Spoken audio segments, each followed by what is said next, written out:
And health care coverage to 30 million people with no insurance. Well, joining us now is Senator Ted Kaufman. Good morning to you. Thanks for talking with us this morning. Good morning, Chanel. How you doing? Let's tackle this health care here. The fact that everyone is saying it's not going to happen now by March 18th. Should the president see this as a sign of weakness and that no one seems to be listening? I mean, how many deadlines have we been talking about here? Or did he know perhaps that it wouldn't happen and maybe it would just speed things along? Well, Chanel, you know, our founding fathers didn't exactly set the Congress up for speed and efficiency. You know, we have checks and balances. We have a House. We have the Senate. You know, I've spent a lot of time in Washington working there and also teaching about it at Duke Law School. It's just not a process that's built for speed. It's not built for deadlines. I wouldn't read anything into this that just that they're working their way through it. Senator, when you look at this plan and how it shakes out, we talk about timing. Is this really the right time? We're talking about stimulus plans that have gone through. Right now, we don't even have an actual price tag. That's one of the arguments. But yet we hear this argument from politicians saying we have to be financially responsible. Well, can we with a plan like this? Oh, John, I don't think we can do anything. It would be financially responsible not to. Right now in Delaware, a family of four pays about $13,000 for their health insurance. If we don't do anything about health insurance, they'll be paying in 2016 $29,000. They can't afford that. Right now in California, WellPoint announced a 29% increase in benefits. And when they talk about the bill, what people don't talk about is that the bill is going to cost money, but in the end, it decreases the budget in the first 10 years by $130 billion. There are offsets to those costs. And then in the second 10 years, it cuts it by $1 trillion. And, John, we have got to deal with these deficits. And the other thing is, if we don't pass health care now, we will not pass it until the whole system is completely broke, till we get to 2016 or some date like that, and the costs are out the roof. And so people know that. And the other thing is, a lot of the things that people talked about and that are critical of it are no longer in the bill. They're out of the bill. This is no government takeover. There's no public option.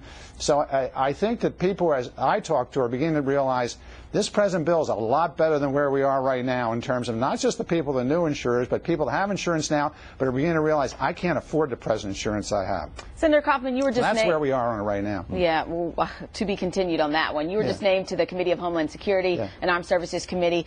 Very timely. I'm sure you know what we're talking about right here at home and, of course, all over the country. This case of Jihad Jane, where, you know, a lot of people would say this blonde-haired, blue-eyed woman, who would have thought? Also, we're talking about a new case this morning, a South Jersey man held in Yemen. It turns out that he worked at, nuclear plants, which is even scarier. What do you make of this? What can you tell us? Well, you know, when my president committees, I'm on the Judiciary Committee that oversees the FBI, I think the FBI is doing a great job. I mean, trying to find these people is like a needle in a haystack. And this Jihad Jane, who didn't have anything in her background that would lead you to believe this, and the Sheriff Mobley, neither one of them could you really see a lot in the background. But the FBI tracked both of them down and caught them. So it's kind of the good news is they caught them. But this is going to be a tough fight moving forward because we have individuals. One of the things is when you have big organizations, in some ways it's a little easier. But what's happening now, especially with Jihad Jane, we don't know that much about Mobley, is she just woke up one day and decided she was going to be a terrorist, got herself on the internet, hooked up with others. So I think the really good news is the FBI is tracking these things down, but we have to be eternally vigilant. This is not something that we can figure is over. This is every day, and it's going to be this way, unfortunately, for a long time. Senators, you know, these are the types of stories that can shake people up because now it's in our backyard. The terrorists or the potential terrorists aren't just overseas. How widespread do you think that this problem is just out in suburbs and in nearby communities? Oh, I don't think, John, there's a lot of, we have to be concerned about this. We have to keep it in perspective.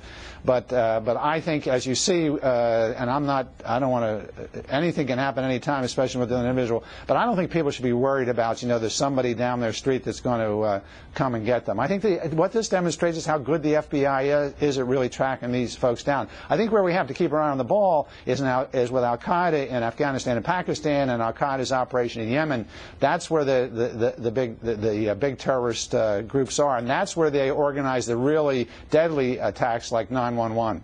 Yeah, very true. Well, from health care reform to terrorism, certainly have a lot on your plate there. Senator Ted Kaufman, thanks for talking with our viewers this morning. Thank you. Appreciate it.